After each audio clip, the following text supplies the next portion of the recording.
क्या आज पुतिन अंतिम प्रहार करेंगे? क्या आज गाजा के लिए अंतिम रात है?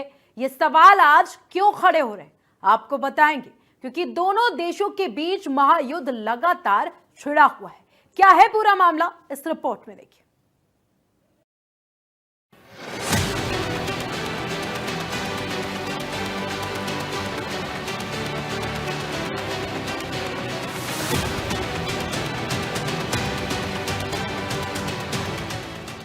क्या आज रात पुतिन अंतिम प्रहार करेंगे?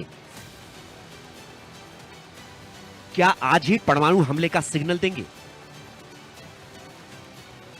क्या यूक्रेन पर परमाणु हमला कर इंतकाम लेंगे? क्या पुतिन आज यूक्रेन का नक्शा बदल देंगे? इन सवालों के पीछे है पुतिन के अंदर जल रही इंतकाम की आग। इन सवालों के पीछे है पुतिन के दिमाग में चल रहा यूक्रेन को तबाह करने का प्लान। इन सवालों के पीछे है महायुद्ध की आहट, जिससे पूरी दुनिया सहमी है। रूस यूक्रेन के बीच अब महायुद्ध की आहट सुनाई देने लगी। बारूद की बरसात होने लगी। महाविनाश की तस्वीरें दिखाई देने लगी।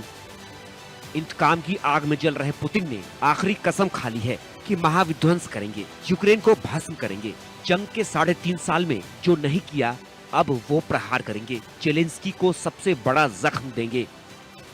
रूस पर यूक्रेन के ड्रोन अटैक के बाद पुतिन यूक्रेन पर ताबड़तोड़ हमले कर रहे हैं। कीव और खार्किव को खंडर बना रहे हैं। खार्किव पर ही रूस ने 53 आत्मघाती ड्रोन, 4 गाइडेड बम और 1 मिसाइल दागी। इन हमलों में कम से कम 3 लोगों की मौत हो गई, जबकि 21 लोग घायल हो गए। खार्किव के अलावा डोनेट्स्क, डिनिप्रो, टर्नोपिल, ओडेसा पर भी हमले किए गए। इन जगहों पर भी जान माल का नुकसान हुआ है। ऊर्जा संरचना को खास तौर पर निशाना बनाया गया, जिससे इन इलाकों में बिजली की आपूर्ति ठप हो गई। रूस के इन हमलों के बाद यूक्रेन ने भी पलटवार करने में देर नहीं की। जेलेंस्की की सेना ने आज रूस पर चौथा बड़ा हमला किया। यूक्रेन ने अब की बार रूस के तुला रीजन को दहला दिया। यूक्रेन ने रूस के तुला प्रांत में स्थित एजोट केमिकल प्लांट पर ड्रोन हमला किया। इस हमले में 5 से 8 विस्फोट हुए हैं और आग लग गई।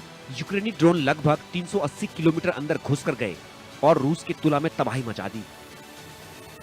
यूक्रेन के ड्रोन का बारूदी हमला कितना तेज था, इसकी तस्वीरें भी सामने आई हैं। इन तस्वीरों ने पुतिन के आक्रोश की आग को भड़का दिया, पुतिन को गुस्से से भर दिया। रूसी राष्ट्रपति तब और भड़क उठे जब जेलेंस्की रूस को आतंकी देश घोषित कर बैन लगाने की मांग करने लगे।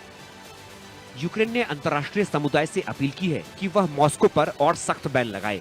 जेलेंस्की का कहना है कि जब तक रूस को वैश्विक स्तर पर अलग थलग नहीं किया जाएगा, तब तक ऐसे बर्बर हमले बंद नहीं होंगे। यूक्रेन ने अपने सहयोगी देशों से अधिक सैन्य सहायता और आर्थिक समर्थन की भी मांग की है। यूक्रेनी राष्ट्रपति कार्यालय ने कहा है कि रूस की ये कार्रवाई सिर्फ सैन्य नहीं, बल्कि नागरिकों के खिलाफ सीधा युद्ध है। रूस ने अब तक जो किया वो बर्बर है।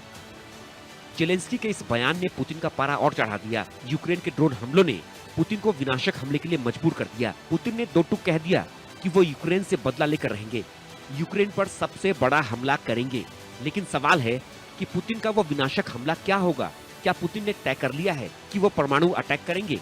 क्या यूक्रेन में महाविध्वंस करेंगे? क्या जेलेंस्की को बर्बाद करके ही दम लेंगे?